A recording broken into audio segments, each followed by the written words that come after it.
In this video, we are going to talk about cash versus stocks. How to decide.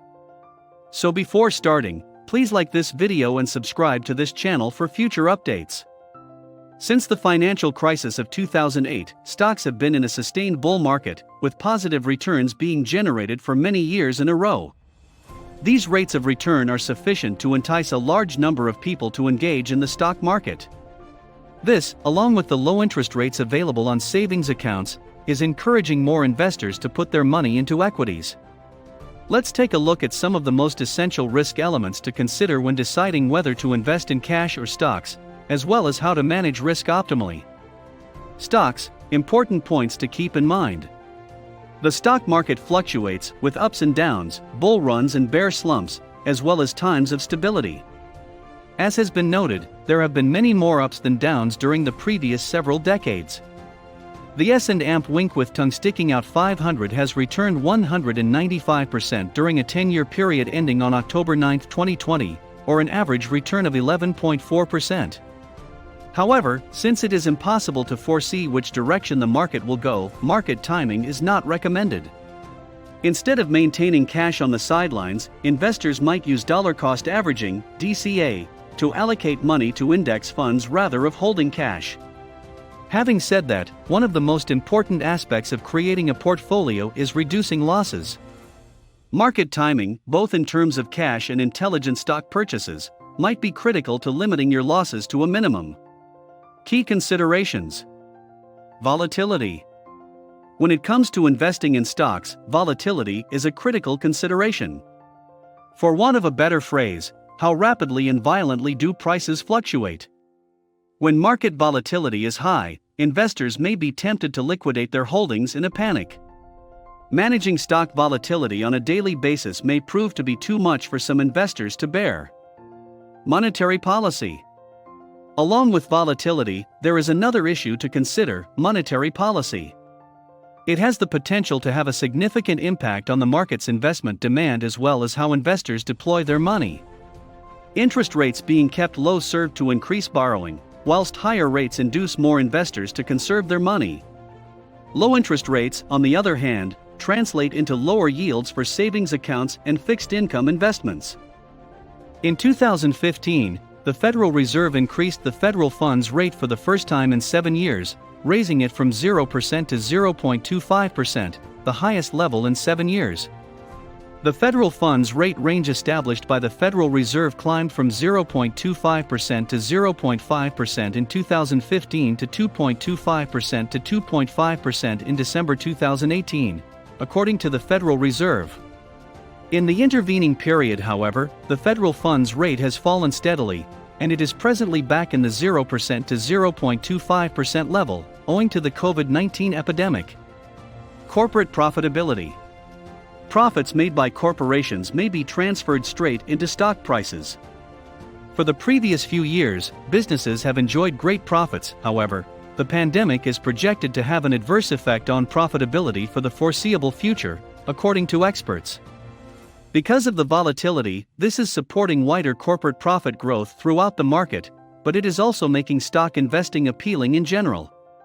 It is possible that this profile may shift as the global trade war intensifies, because trade does have a significant impact on the global internationals. For income investors, many of the global internationals are also among the highest dividend payers, which influences their decision between stocks and cash as well as between stocks and cash. Cash versus stocks. The interest rate environment will be closely monitored by investors who are contemplating whether or not to invest in equities or maintain cash. One of the disadvantages of retaining cash is that the purchasing value of your money gradually diminishes as a result of inflation. When it comes to savings accounts and treasury bonds, the rates that are being paid are not keeping up with inflation at the moment. The 10-year Treasury rate was 0.78% on October 8, 2020, according to the Federal Reserve. Meanwhile, the inflation rate for the 12-month period ending in August was 1.3 percentage points higher than the previous year. For cash investors, one of the most challenging aspects of the current environment is that interest rates have been trending down for years and are still at record lows. Following that, here are some more factors when deciding whether to hold cash or stocks in 2020 and beyond. Are the earnings of the firm increasing or remaining stable? Because oil firms' stock values have plummeted, many people may consider them to be excellent investments. Buyers should exercise caution, since the market may not settle and improve as quickly as some anticipate. Are the dividends that are now being paid consistently? Dividends account for a significant component of the overall return you get from stock. If a firm has a long history of dividend payments and a payout ratio that is quite low, you may want to consider investing in it. Given the present market circumstances, stock a safe bet for the next 5 years to invest in?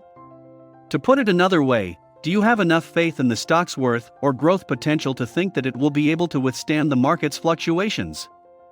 It will also be impacted by your risk tolerance and investment objectives, as well as the amount of money you are prepared to put in cash versus stocks.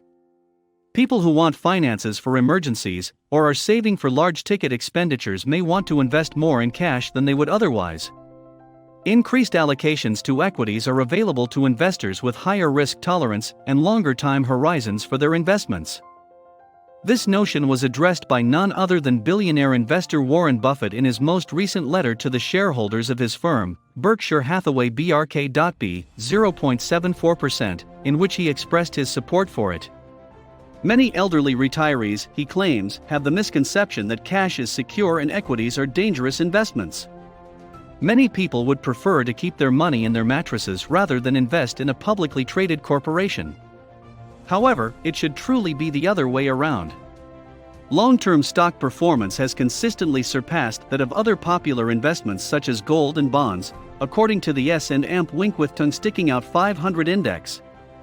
However, it is cash that suffers the most as a result of inflation, which is a relentless force that erodes purchasing power like rust gnawing away at a bridge that hasn't been painted. Outrunning inflation. According to Buffett, the S&P Wink with tongue sticking out 500 index had an annualized return of 11,196% between 1964 and 2014, including dividends reinvested. During those years, the value of a dollar plummeted by an astounding 87%. Even if you got a safe rate of return on your US bonds throughout those years, you eventually lost 87% of the buying value of the money you put into them. As Buffett points out, people tend to associate volatility, the day-to-day fluctuation of stock prices up and down, with the danger of investing. Despite Buffett's warning, volatility is nearly universally employed as a proxy for risk in business schools, he says.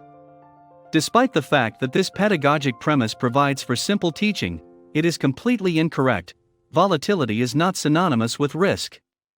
Popular formulae that equate the two phrases lead students, investors, and CEOs misled. According to the National Association of Corporate Directors, Buffett shared this information with his investors.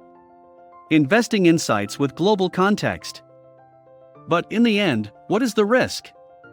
Stock price swings are not considered risky from the standpoint of an experienced, long-term investor. Risk, on the other hand, is defined as the possibility of a permanent loss of capital. As a result, inflation is defined as a danger, which is a permanent loss of capital. You will not be able to reverse inflation. The only thing you can do is try to outrun it. What is it that outperforms inflation? Stocks, on the other hand, do. In his famous investing book Stocks for the Long Run, Wharton professor Jeremy Siegel estimated the long-term return on stocks at 6.6%, including reinvested dividends, after accounting for inflation, which is known as the real return. That covered the period from 1802 to 2012. Bonds, on the other hand, generated a return of 3.6% after inflation.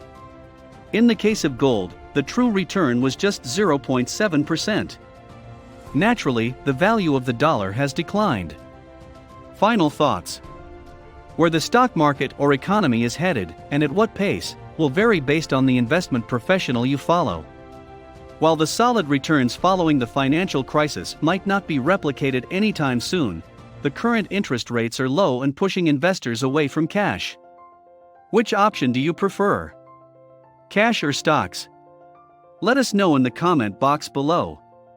Please like this video and subscribe to this channel for our future updates.